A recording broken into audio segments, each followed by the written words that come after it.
Performance through coaching and mentoring. This is the topic which we'll be discussing in today's video. Welcome everyone. Let us proceed with the agenda for coaching and mentoring. Yes, what are the differences? We will be talking about it. The role that the coach plays, the role that the mentor plays or is expected to play. The biggest asset is all about attentive listening. Perhaps that's the reason between, or that is the only reason between successful persons and not so successful person. The second asset is all about questioning, how to put across a questioning which is almost concrete in creating a dialogue, probably evincing an information thereby. The power of questions is what we will be talking around it. Believe me or not, we will try to decide whether you are a better coach or a mentor in this particular presentation thereby. So, what exactly we need to discuss it? Now, this is where we will talk about the differences as far as mentoring and coaching is concerned. Focus is on individual in terms of mentoring and on performances in terms of coaching. So, coaching will be done in a group probably, but is mentoring the same coaching if done on an individual basis will be on individual basis. The role in mentoring is of facilitators, probably without any agenda. As a facilitator, they don't have anything to take forward to. But as a coach, it is specific agenda altogether. In terms of return, mentoring, it is all about learning. When they say learning, it is the mentee centric or the employee centric. While it is coaching, we are looking at performance criteria, the performance metrics as far the returns is concerned. Let's say in terms of arena, what will happen in terms of arena. In mentoring, it is all about life and task as the case might be, and that is what all we are looking at it. In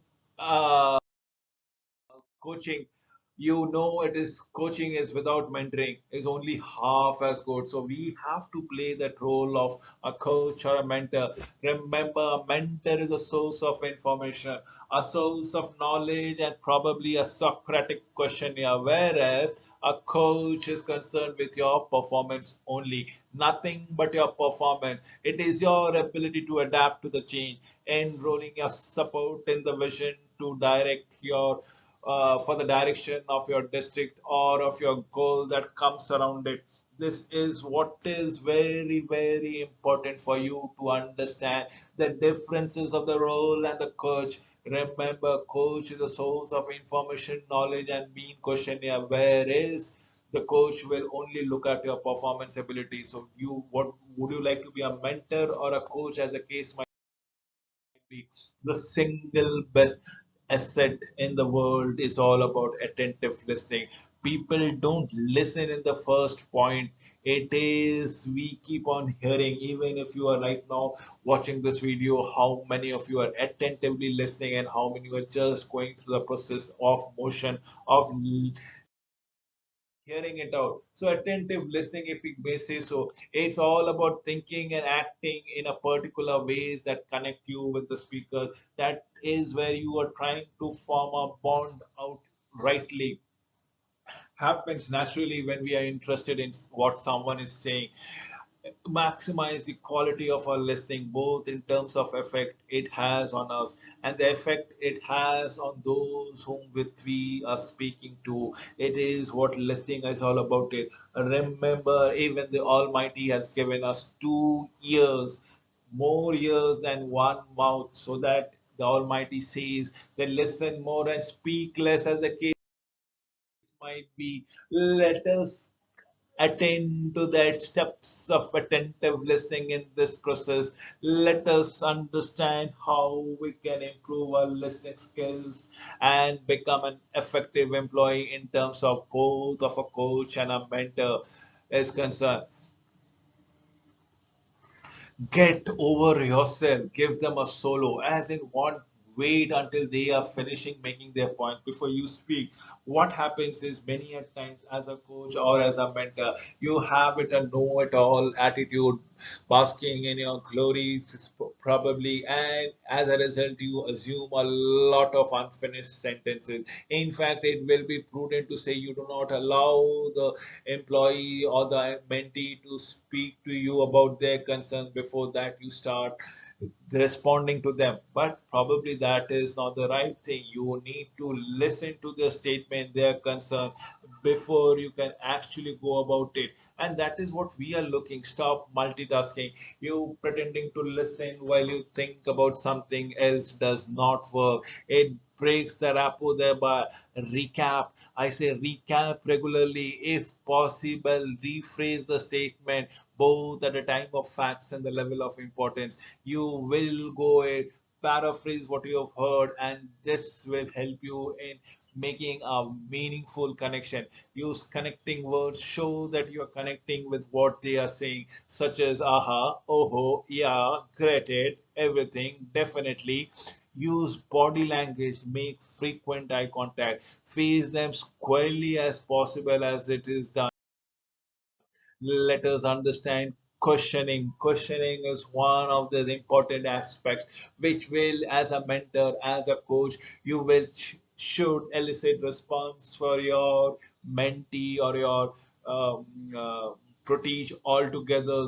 Now, the characteristics of good questionnaire. Let me give you to the good questionnaire. What are the essential characteristics? Essentially, a great listener. I have said it as a coach, as a mentor. If you want to be an effective person, you need to be a great listener, thereby demonstrate the needs together and to know the kind of information that is required, that is needed, as the case might be, has a good knowledge of terminology, subject matter in order of construct of relevant question that comes around it. Yes, it is your Q's and A's where you can form a bond. You can, it is during the Q's and A's session where you can be able to relate to one another, understand the perspective. So has to have a good knowledge and terminology over the subject matter. It has to have an ability to ask an array of significant questions, has the resources to make effective and relevant questions thereby. Are you able to modify, rephrase, edit their question as needed for clarity? That we should remember this thing every now and then. Now let us talk about the various questioning techniques. Now there can be three methods altogether, but I would love if it is there and an open-ended fashion. Start with who, what, where, when, why, or probably how. Other starters also you include. Can you tell me more, please? Please explain more about it, or phrases that elicit more responses. Now, what am I trying to rephrase or probably would like to juxtaposition it to you is to elicit response, and based on the response only can you understand what is going right or wrong in the process. Then we have something called close-ended questions, where it is the limiting the person's answers to something in black and white, and with the linking of the verb is, are, and am as what exactly goes going around it. The third most important thing would be probing questions are intelligent, definitely relevant, open and closed question based on the subject matter or issues at the hand that comes around it. Is the probing questions. So you are the coach and you are the mentor. How do you go about being such?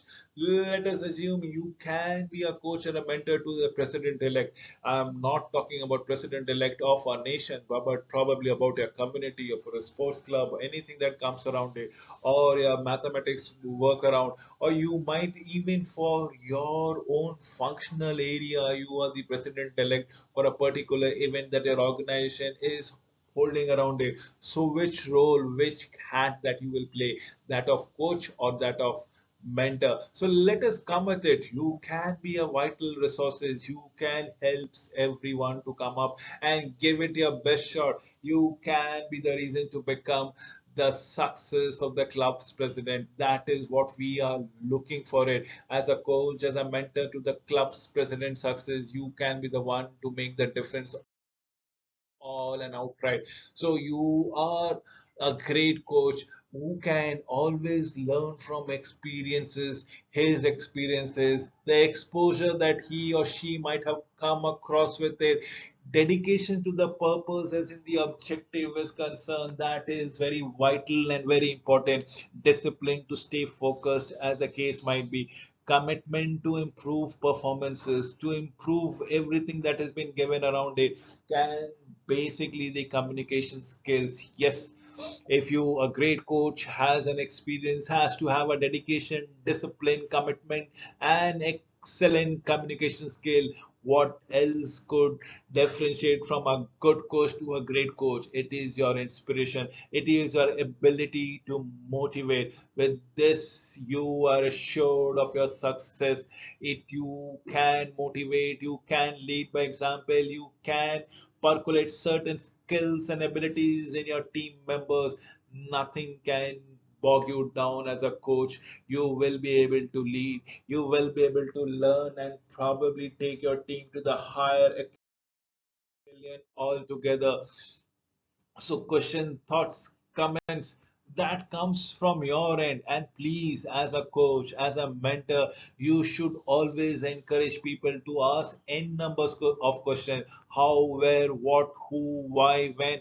These are direct questions. Please ask them probing question also. Give a situation, proximate a situation which is almost near to a real life situation, and ask to simulate their responses accordingly. Probably this will give you a lot of insight to their workings of an individual. With this I come to an end of this particular presentation. Thank you for watching this video.